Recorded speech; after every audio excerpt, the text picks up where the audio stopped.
Hello friends, welcome to my TET class. Friends, आज हम देखेंगे भूगोल। और भूगोल में क्या देखने वाले हैं, एक बार आपका सिलेबस भी देख लेते हैं। ये देखिए आपका सिलेबस है। यहाँ से ऊपर हमने सारे टॉपिक कंप्लीट कर लिए हैं। यहाँ हम देखने वाले हैं ये वाला। तो वायुमंडल हम ऑलरेडी कंप्लीट कर चुके हैं और जल मंडल भी हम पढ़ चुके हैं। लेकिन अब बचता है हमारा जीव मंडल। अब हम कहेंगे कि जीव मंडल क्या है। तो यहाँ से देखिए हम जल मंडल वाले टॉपिक में कुछ और पॉइंट्स क्लियर करेंगे। तो आइए स्टार्ट करते अपनी वीडियो। तो आइए देखते हैं जीव मंडल। जीव मंडल क्या है? जीव मंडल जिसमें जीवन हो वो मंडल। तो जीव मंडल आपके कहाँ कहाँ है? जीव मंडल आपके वायुमंडल, जल मंडल और स्थल मंडल, तीनों में ही आपके जीव पाए जाते हैं। और इस मिले और ये तीनों एरिया आपका अटैच में है। तो इस पूरे एरिया को क्या कहते हैं? जीव मंडल कहते हैं। जीव मंडल समान रूप से पृथ्वी की सतह के चारों ओर व्याप्त एक आवरण है। यानी कि पृथ्वी की सतह पे तो जीवन है ही। उसके बाद अगर हम नीचे जाए तो सागर की गहराई, क्योंकि नदी की गहराइयां तो इतनी है नहीं, सागर की गहराइयों में चले जाए तो वहां पे जीवन, और आकाश में उड़े तो वहां पे जीवन आपका पाया जाता है। तो जहां तक जीवन पाया जाता है इस पूरे एरिया को क्या कहा जाता है? जीव मंडल। अगला पॉइंट है, जीव मंडल में पौधे तथा जीव का जीवन संभव है। यानी कि जीव मंडल ही वो एरिया है जहां पे जीव और पौधे, क्योंकि पौधों में भी जीवन है इसलिए जीव मंडल के अंतर्गत ये आते हैं और इनका जीवन संभव है। अगला पॉइंट है कि जीव मंडल के आवरण का संगठन समांतर 30 किलोमीटर में है। यानी कि यहाँ पे हम जो देख रहे हैं ना 30 किलो, ये जीव मंडल, तो ये कहाँ तक है? 30 किलोमीटर। ऊपर से नीचे तक का अगर पूरा दायरा देखें तो ये 30 किलोमीटर में आपको जीवन मिलेगा। अगला पॉइंट देखिए, सागरीय भाग में 9 किलोमीटर की गहराई तक जीवन का पता लगाया गया है।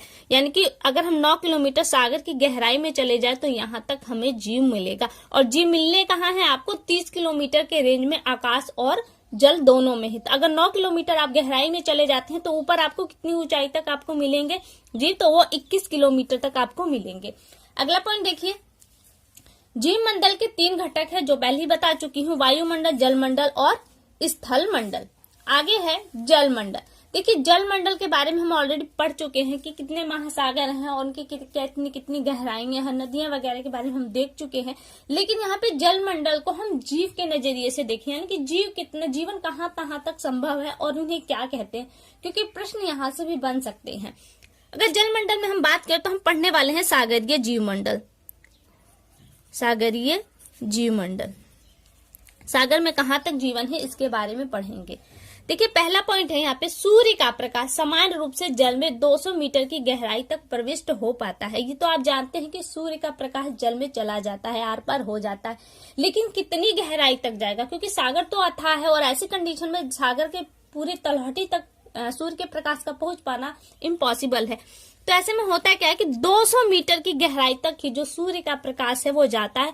ऊपर कम अधिक रहता है और कम से जैसे जैसे वो नीचे जाता है तो उसका प्रकाश की जो क्षमता है, मात्रा है, वो कम होती चली जाती है। और कहा जा रहा है कि इस मंडल को प्रकाशित मंडल कहते हैं। जहां तक प्रकाश जा रहा है उसे कहते हैं प्रकाशित मंडल, और इंग्लिश में इसे कहते हैं फोटिक जोन कहते हैं। अगला पॉइंट है कि इस मंडल में प्लैंकटन पनपते हैं। जिस मंडल में प्रकाश है उस मंडल को प्रकाशित मंडल, और इस मंडल में जो पनपते हैं वो प्लैंकटन पनपते हैं। प्लैंकटन एक प्रकार के जीव और पौधे होते हैं जो मछलियों का फेवरेट भोजन है। आगे है कि 200 मीटर से अधिक गहरे भाग को उप प्रकाशित मंडल कहते हैं। यानी कि 200 मीटर से जब आप नीचे जाएंगे जहां पे प्रकाश नहीं पहुंच पाता तो वो कहलाता है आपका उप प्रकाशित मंडल। आगे दिया है, इस मंडल में रहने वाले जीवों को नेक्टन कहते हैं। इसमें कौन से जीव रहते हैं? जो जीव रहते हैं उन्हें नेक्टन कहा जाता है। आगे दिया है, सागर की तली में रहने वाले जीवों को मैंथस कहा जाता है। यानी कि सागर की तलहटी में जो रहते हैं जीव उन्हें मैंथस कहते हैं। लेकिन अभी हमने ऊपर पढ़ा कि सागर में 9 किलोमीटर की गहराई तक जीव पाए गए हैं, तो तलहटी तो अथाह हो जाएगा ना। लेकिन यहाँ पे ये ध्यान दीजिएगा कि सागर की तलहटी में जो 9 किलोमीटर के रेंज में आएगा, केवल उसी तलहटी की बात हो रही, तो वहां पे कौन से जीव पाए जाते हैं? वहां पे मैंथस पाए जाते हैं। सागर में 9 किमी की गहराई तक जीवों का पता लगाया गया है। तो ये आप देख चुके कि सागर में कितनी गहराई तक आपको जीव मिलेंगे, तो 9 किलोमीटर के रेंज में आपको जीव मिलेंगे। अब इस चीज को एक बार थोड़े से ग्राफ के रूप में समझ लेते हैं। देखिए हमने अभी ऊपर पढ़ा कि जो सागर है, ये मान लीजिए सागर है, और सूर्य का प्रकाश जब इस पर आता है तो केवल कितना 200 मीटर तक प्रकाश ही पहुंच पाता है सागर में। तो मान लीजिए ये आपका हो गया 200 मीटर, 200 मीटर। तो ये यहाँ से आपका हो गया आपका नीचे वाला एरिया, और ये 200 मीटर। इस 200 मीटर को क्या कहते हैं इस रेंज को? प्रकाशित मंडल कहते हैं, प्रकाशित मंडल। देखिए कह रहा है कि 200 मीटर के बाद जो अप्रकाशित मंडल होता है, क्योंकि यहाँ पे प्रकाश नहीं पहुंच पा रहा, तो ये कौन सा मंडल कहलाता है आपका? अप्रकाशित, अप्रकाशित मंडल। अब यहाँ पे यानी कि इस मंडल में, अप्रकाशित मंडल में जो जीव पाए जाते हैं उन्हें कहा जाता है नेक्टन। प्रश्न बनेगा कि नेक्टन किसे कहते हैं?